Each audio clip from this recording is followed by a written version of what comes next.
जब हम कश्मीर का ज़िक्र करते हैं तो हमें गुलमर्ग, पहलगाम और सोनमर्ग जैसी जगहों का तस्वुर जहन में आ जाता है, लेकिन कश्मीर महज इन मखसूस जगहों का नाम नहीं है। ये मुहिम जुई और वसी जगहों को देखने का एक अलग अंदाज़ रखता है, जिसको हमें अबूर करने और खोज करने की ज़रूरत है।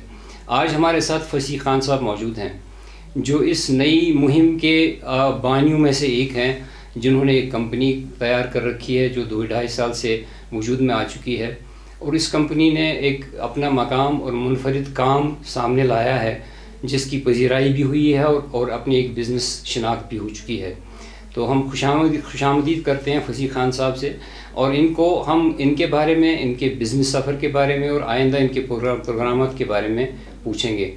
आपका खुशामदीद है फसीह खान साहब। Thank you Shabbir sir. आप अपने बारे में पहले शुरुआत कर लीजिए कि आपका सफ़र, पढ़ाई का सफ़र और फिर बिज़नेस के साथ जुड़ने का सफ़र बताइए।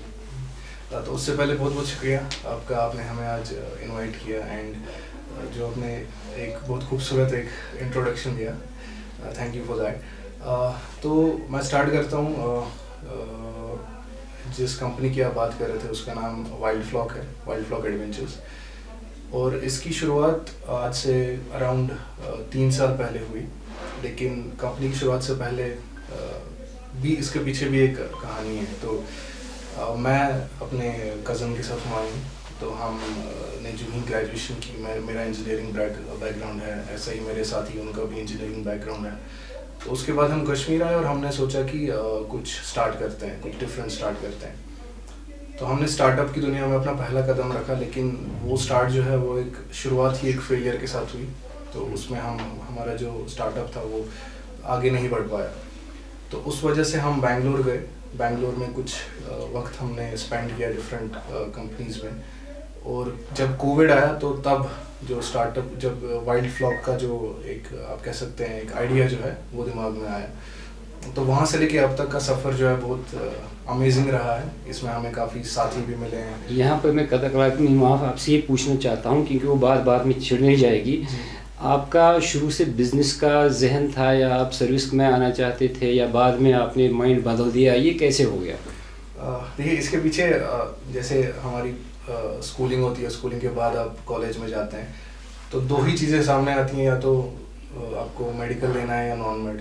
तो जो मेडिकल लेता है वो डॉक्टरी की तरफ जाते हैं, जो नॉन मेड लेता है वो इंजीनियरिंग की तरफ। ऐसा ही बिल्कुल हमारे साथ भी हुआ। तो हमने इंजीनियरिंग की, और इंजीनियरिंग करने के बाद असल में हमें समझ आया कि हमें करना क्या है। तो जो ही हम पास आउट हुए तब जाके हमें एक रियल वर्ल्ड को फेस किया हमने। और मैंने कुछ टाइम के लिए जॉब की थी, 6-7 महीने के लिए, और मुझे तभी समझ आ गया था कि मैं जॉब नहीं कर सकता हूँ। It's not my cup of T actually.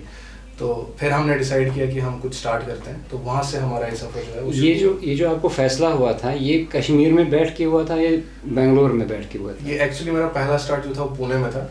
मैं पुणे में था, मैं बेंगलोर में था। तो वहीं पे हमें समझ आ गया था कि ये हम नहीं कर सकते। हम ये भी कह सकते हैं कि ये वहाँ के माहौल का असर था, या ये आपके जहन में ये बात उभर के आई थी? बिल्कुल, मुझे लगता है इसमें माहौल का बहुत बड़ा इम्पैक्ट है। जिस एनवायरनमेंट में आप रहते हैं तो वहाँ पे आप डिफरेंट चीज़ें सोचते हैं, डिफरेंट लोगों से मिलते हैं। और उस ज़माने में 2017 की ये बात है, इंटरनेट का एक 5G का इंट्रोडक्शन हुआ। तो उसकी वजह से आपने देखा कि बहुत सारे नए स्टार्टअप्स ने बूम किया।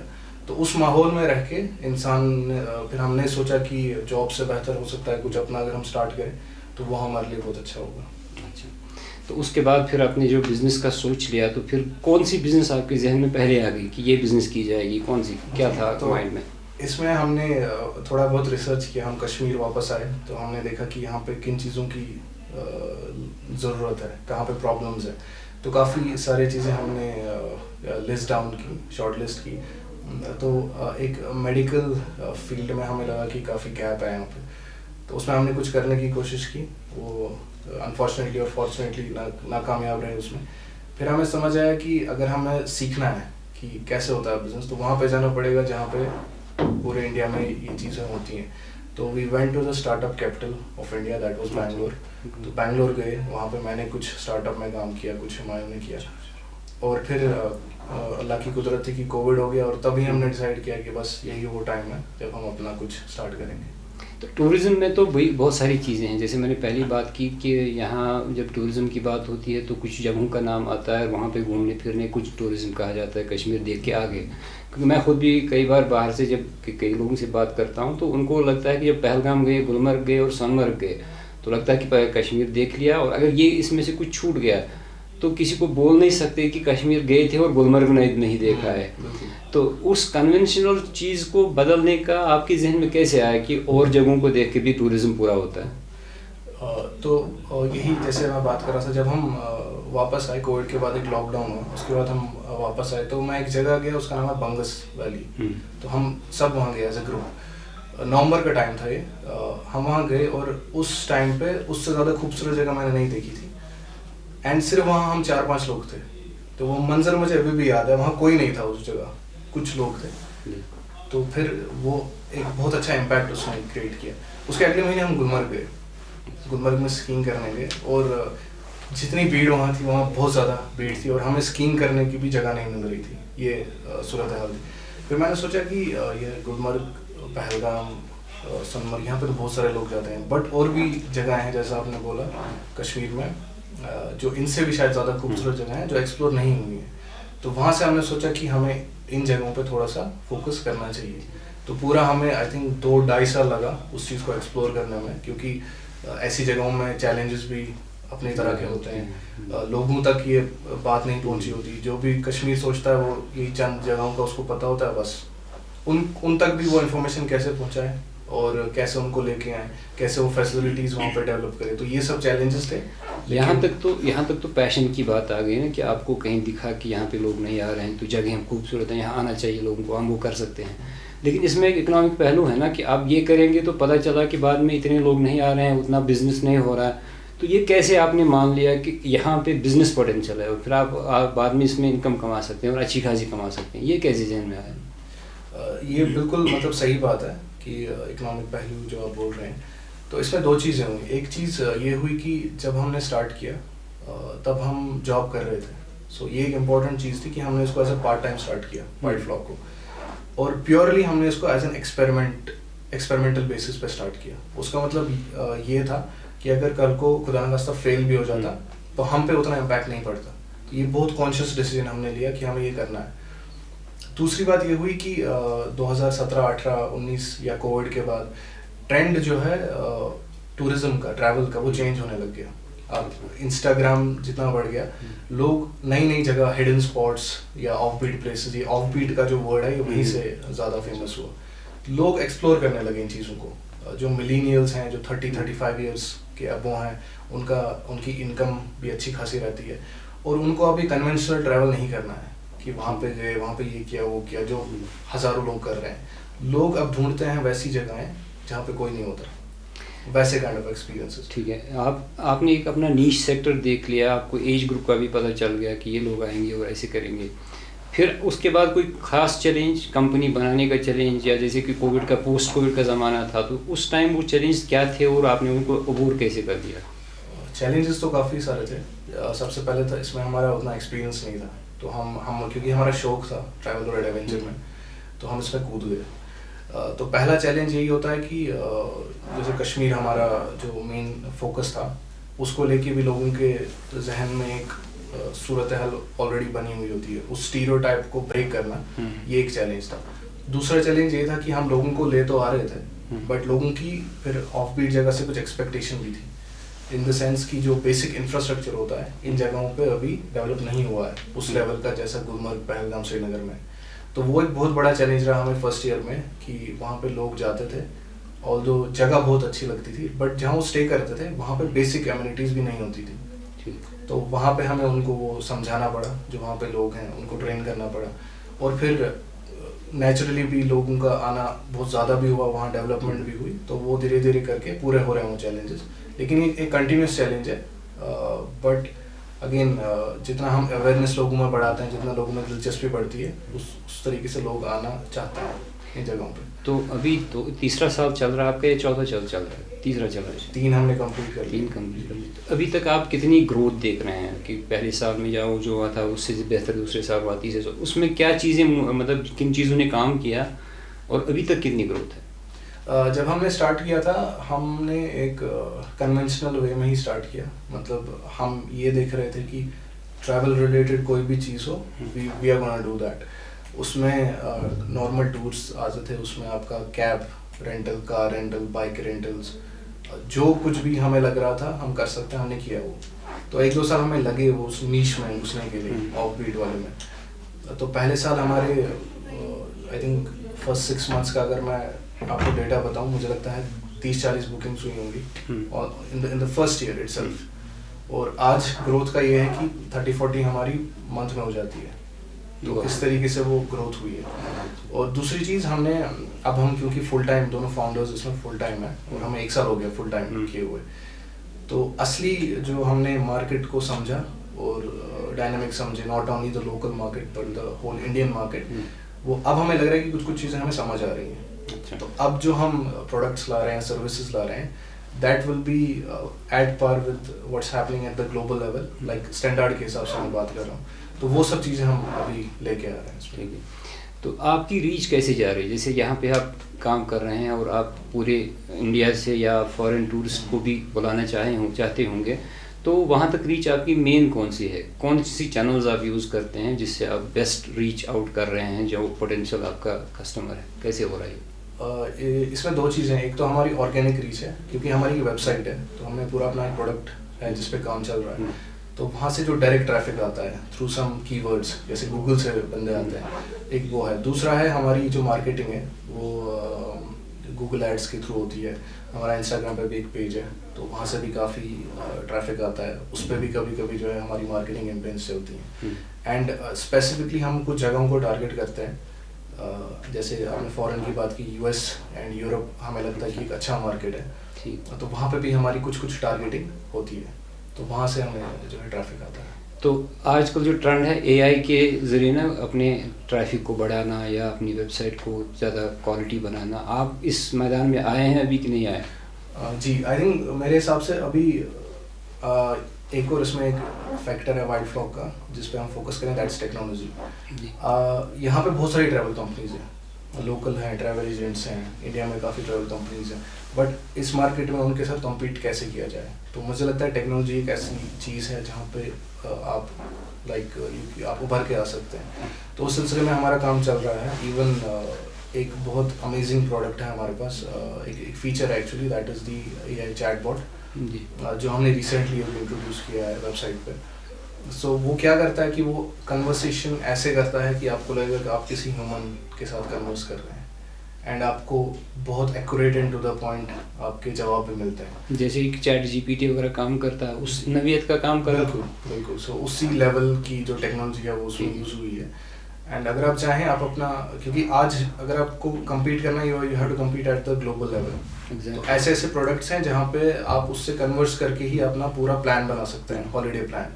ऐसे इंटरनेशनल प्रोडक्ट्स हैं, तो वैसे ही कुछ कोशिश हमने भी की है कि इस चैटबॉट के थ्रू हम थोड़ा ऐसा एक्सपीरियंस दे लोगों को कि वो आराम से, अगर उसको किसी से बात भी नहीं करनी है, वो आराम से चैटबॉट से बात करके उसके डाउट्स भी क्लियर हो जाते हैं और क्लैरिटी मिलती है, और बहुत ट्रांसपेरेंट एक प्रोसेस होता है जिसके थ्रू वो बुक कर सकते हैं। हम ये कह सकते हैं कि आप इस कम से कम इस नॉर्थ इंडिया में बानी हैं इस चीज़ के, और अगर ऐसा है तो कंपटीशन आपको कहीं से दिख रहा है या आगे आने वाला कंपटीशन कुछ है ऐसा कि जो आपकी फील्ड में काम कर रहा हो? देखिए, ऐसा क्लेम तो मुझे नहीं लगता हम करेंगे कि इसमें हम बहुत आगे हैं, but we are one of the first जो ये चीज़ अडॉप्ट कर रहे हैं। बड़ी बड़ी ट्रैवल कंपनीज हैं, मेक माई ट्रिप है या स्काई स्कैनर जैसी कंपनीज हैं, वो भी इस पे काम कर रही हैं, बट दे आर ह्यूज, वो बहुत बड़ी कंपनीज हैं, उनका काफ़ी वॉल्यूम बड़ा है। बिल्कुल, वॉल्यूम भी बड़ा है, उनके पास टेक्नोलॉजी भी है।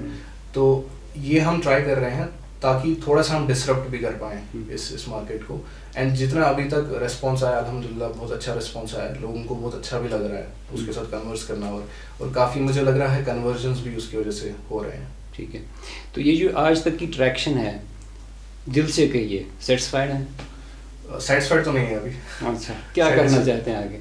अभी मुझे लगता है हमने जो विजन, जो मिशन हम लेके चले हैं, that's not only for Kashmir, we want to build a global product. That means हम कश्मीर के बाहर भी जाना चाहते हैं, हम इंडिया के बाहर भी जाना चाहते हैं। तो एक ऐसा प्रोडक्ट हो जो पूरी दुनिया में कोई भी कहीं भी यूज़ कर सके, तो वो हमारा एम है, और उसी काविश में हम धीरे धीरे आगे बढ़ रहे हैं। देखिए, हमने टूरिज़्म की बात की, आप बेसिकली तो एक स्टार्टअप हैं जी। और स्टार्टअप यहाँ हमारी कश्मीर में जो स्टार्टअप का कल्चर है, क्योंकि हम उसके साथ डील कर रहे हैं, उस पस मंज़र में अगर हम आपको देखेंगे तो आपको किस लेवल पे अपना आप दिख रहा है, अपनी कंपनी दिख रही है, और इस इकोसिस्टम के बारे में आपकी अपनी राय क्या है कि ये कहाँ पे है और इस पे क्या आना चाहिए और आपकी जैसी कंपनियाँ उसमें क्या रोल कर सकती हैं? मुझे लगता है जहाँ तक मैं कश्मीर के स्टार्टअप्स की अगर मैं बात करूँ, हम एक बेसिक से थोड़ा ऊपर, लाइक इसमें मैं ऐसे बोलता हूँ, एक स्टार्टअप की जर्नी होती है, एक 0 to 1 होती है, फिर 1 to 10 में जाता है उस स्केलिंग फेज में। तो कहीं ना कहीं हम 1 to 10 हैं, जहाँ पे हमारा जो आइडिया है थोड़ा बहुत कुछ क्लैरिटी है हमें, तो हम उसको थोड़ा स्केल करना चाह रहे हैं। एक तो वो चीज़ है।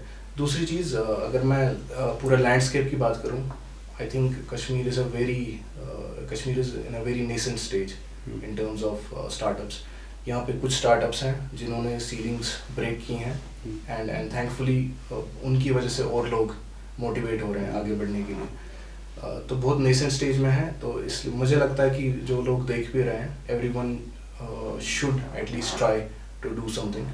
बहुत सारे लोगों के पास आइडियाज़ होते हैं, बट बात आती है आपकी एग्जीक्यूशन पे, कितना आप एग्जीक्यूट कर सकते हैं, कितना जल्दी आप एग्जीक्यूट कर सकते हैं। सपोर्ट सिस्टम भी धीरे धीरे करके यहाँ पे बढ़ रहा है, तो जो लोग भी ट्राई करना चाह रहे हैं, this is a very good time to do something. मेरी अपनी भी जो अभी तक की ऑब्जर्वेशन है, मैं ये कह सकता हूँ कि आइडिएशन स्टेज पे तो यहाँ काफ़ी कुछ मवाद मिल सकता है। जो लोग सोचते हैं, गैप्स के बारे में सोचते हैं, although empirical data may not be available with them, उनको थोड़ा उसको कन्वर्ट करने में थोड़ी दिक्कत आ रही होती है, लेकिन उसके सपोर्ट सिस्टम में कई चीज़ें हैं यहाँ पे। लेकिन उसके नेक्स्ट स्टेज पे जहाँ पे आप लोग आ चुके हैं, you have gone to the market, तो आपने ट्रैक्शन भी अभी तक ले ली है, हासिल कर ली, और आपने मार्केट को छुआ है, इसको डील किया है, उसमें आगे चल भी दिए हैं। लेकिन कई लोगों को यहाँ पे इस स्टेप पे दिक्कतें आती हैं कि हम अब आइडिएशन हो गया, हमने प्रोडक्ट बना लिया, अब उसको मार्केट में डालना है, कस्टमर एक्विजिशन करना है। तो यहाँ पे तो आपने तो अपना एक ये जो सक्सेसफुल स्टेप ले लिया, आपकी क्या राय है कि दूसरों को इस स्टेप को आगे ले जाने के लिए क्या करना चाहिए? सिस्टम तो अपना काम कर ही लेगा, जो इसको सपोर्ट सिस्टम होगा, but what should the startup promoters and co-founders do to break this shackle, जहाँ पे वो रुक जाते हैं? क्योंकि अक्सर लोग यहाँ इस स्टेप पे रुक जाते हैं जहाँ उनको एक्चुअल मार्केट फेस करना होता है। बिल्कुल। मुझे लगता है इसमें स्टार्ट ही आपको, जब आप एक विजन बनाते हैं, आप अपना प्रोडक्ट या आइडिया क्यों लेके आ रहे हैं मार्केट में, ठीक है। अगर आपने ये कहा कि मैं कश्मीर के लिए कुछ प्रोडक्ट बना रहा हूँ, आपने वहीं पे अपने टांगे काट दी हैं मेरे हिसाब से। You don't have to think about कि ये कश्मीर स्पेसिफिक है। आपको वो देखना है कि is this problem faced anywhere else also, क्या मैं इसको स्केल कर पाऊंगा कल जाके। अगर आपका टोटल एड्रेसेबल मार्केट ही छोटा है और आपने उसको केटर कर लिया, यू विल नॉट ग्रो। तो तभी मैं बोलता हूँ कि एटलीस्ट आप ये सोचो कि इसको स्केल अप कैसे करोगे। Product market fit is something that will, I think, figure it out itself. कैसे? जब आप करते रहेंगे आपको कहीं ना कहीं गैप वो मिल जाती है, जैसा हमारा केस है। लेकिन अगर आपने पहले ही सोचा कि मुझे सिर्फ एक स्पेसिफिक टारगेट मार्केट को ही टारगेट करना है, उससे आगे नहीं बढ़ना है, या उसके बारे में सोचा नहीं है, तो 0 to 1 के बाद आपके पास कोई प्लान नहीं होगा, वो नहीं कर पाओगे। तो इसीलिए मेरे हिसाब से एक बड़ा विजन रखना चाहिए, ग्लोबल प्रोडक्ट्स बनाने चाहिए, ग्लोबल प्रॉब्लम्स जो हैं उनको सॉल्व करना चाहिए। एटलीस्ट हमारा इंडिया जो है, इट्स अ ह्यूज मार्केट। तो जो भी आप जिस पे भी काम कर रहे हो, वो देखो कि इंडियन ऑडियंस या इंडियन मार्केट को मैं कैसे केटर कर सकता हूँ। ये स्केलिंग की बात आ गई, तो आप अपनी स्केलिंग के बारे में बताइए। आपने कितना बड़ा मार्केट रखा, कहाँ पहुँचे उसको छूने में? तो आई थिंक पहले से ये हमें दिमाग में क्लियर था कि हम किसी स्पेसिफिक मार्केट की तरफ नहीं जाएंगे, we will expand the market. And अल्हम्दुलिल्लाह, I think from the last quarter we have been doing something out of Kashmir as well. तो नॉर्थ ईस्ट इंडिया जो है, दैट इज़ वन सेगमेंट जिसने हमें बड़ा इंटरेस्ट किया, क्योंकि वहाँ का जो लैंडस्केप है, it's a little bit similar to what we have in Kashmir, लेकिन बहुत उसमें यू कैन से डेप्थ है। वहाँ पे आपको साइट सीइंग में वाटरफॉल्स वगैरह मिलेंगे, आपका डिफरेंट कल्चर मिलेगा, और थोड़े बहुत जो एरियाज हैं वो कश्मीर की जो हालात है, ग्राउंड सिचुएशन है, वैसा वहाँ पे भी मिलेगा, मिलता जुलता है कुछ। बिल्कुल। तो वहाँ की तरफ हमने अपना स्टेप जो है वो उठा लिया है एंड एंट्री वहाँ पे हो चुकी है, ठीक है। तो इसके अलावा आई थिंक साउथ में काफ़ी ऐसी जगहें हैं जैसे केरला जाना चाहते हैं आप? बिल्कुल, केरला है, कर्नाटका है, वो वाला जो बेल्ट है वहाँ पे भी बहुत खूबसूरत जगह हैं। तो वहाँ की तरफ भी इंशाल्लाह हम देख रहे हैं।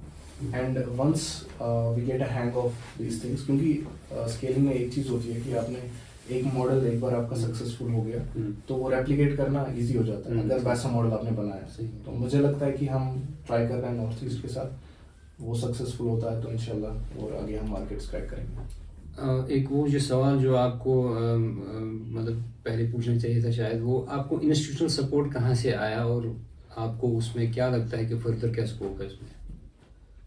आई थिंक ये जो जर्नी मैंने आपको कहा चैलेंजेस से भरी तो थी, लेकिन इसमें हमें ऐसी ऐसी अपॉर्चुनिटीज़ मिली जो मतलब हमें यकीन नहीं आता कि we got those opportunities. Institutional support हमें एक मिला जिसमें हमें IIT रोपर ने सीड फंड किया, that happened in February 24 this year. And उस स्टेप तक पहुंचने के लिए there were a lot of doors that open for us, including Kashmir angel network, जिनके थ्रू हमें कनेक्शन मिला IIT रोपर के साथ और जहां हमने फंड रेज की। तो मुझे ये भी लगता है कि यहाँ पे लोगों को बहुत डर लगता है कि एक बार अगर हमने स्टार्ट किया, अगर वो फेल हो गया तो क्या हो जाएगा। तो मुझे लगता है वो माइंडसेट से हट के हमें ये सोचना चाहिए अगर ये सक्सेसफुल हो गया तो क्या होगा जी। तो और इसमें सपोर्ट आपको मिलेगा, like if you have the will, if you have the vision, you will see doors opening for you. वो हमारा पर्सनल एक्सपीरियंस रहा अभी तक। आम जो यहाँ के स्टार्टअप हैं जो नया सोचना चाहते हैं और आपसे इंस्पायरेशन लेके काम करेंगे, तो उनके लिए आपकी क्या मैसेज है, क्या पैगाम देना चाहते हैं? मेरे हिसाब से you should like start as soon as possible. अभी स्टार्ट कर लीजिए, जो दिमाग में आइडिया है you just push it to the market and see what happens. कई बार ऐसा होता है कि हम आइडिया को बहुत परफेक्ट बनाना चाहते हैं कि जब तक ये परफेक्शन में नहीं आएगा तब तक मैं स्टार्ट नहीं करूँगा, और इसी में जो वैल्यूएबल टाइम है वो निकल जाता है। तो ये हमने पिछली बार एक गलती की थी, उससे सीखा। तो even if your idea is half cooked, आप उसको जल्दी से जल्दी मार्केट में ले आओ। ये एक मेरा पर्सनल राय है और इसी तरीके से हम भी चलते हैं। So we put it in the market and see कि कैसा वो चल रहा है। तो नाजरीन की इतला के लिए मैं बता देता हूँ कि हमारा कश्मीर एंजल नेटवर्क का और वाइल्ड फ्लॉक एडवेंचर्स का ये ताल्लुक़ है, रिश्ता है कि हम इनक्यूबेटर हैं और एक इनक्यूबेटी हैं। तो ये रिश्ता हमारा बना हुआ है और इसके ज़रिए से जो हमने वाधवानी फाउंडेशन के ज़रिए इनको IIT रोपड़ के साथ मिला दिया, जिसकी वजह से फिर वो फंडिंग राउंड हो गया। आजकल ये एक अगले राउंड की तलाश में है जो इनका लगभग तय हो चुका है। तो वो एक निशानदेही इस बात की है कि ये ग्रो हो रहे हैं और बड़े फास्ट ग्रो हो रहे हैं। और इस मैदान में यहाँ पे J&K में अभी ऐसी कोई कंपनी नहीं है जो इस लेवल पे इनका कोई कंपटीशन दे रही हो। लेकिन ये ज़रूरी है कि मतलब ये बहुत बड़ा मैदान है हॉबी टूरिज़्म का, यहाँ पे और भी जितने आएंगे उनका भी काम अच्छे खासे तरीके से चल सकता है। तो आज हमने इनके साथ बात की है और आगे भी ये बातचीत जारी रहेगी। आज के लिए शुक्रिया।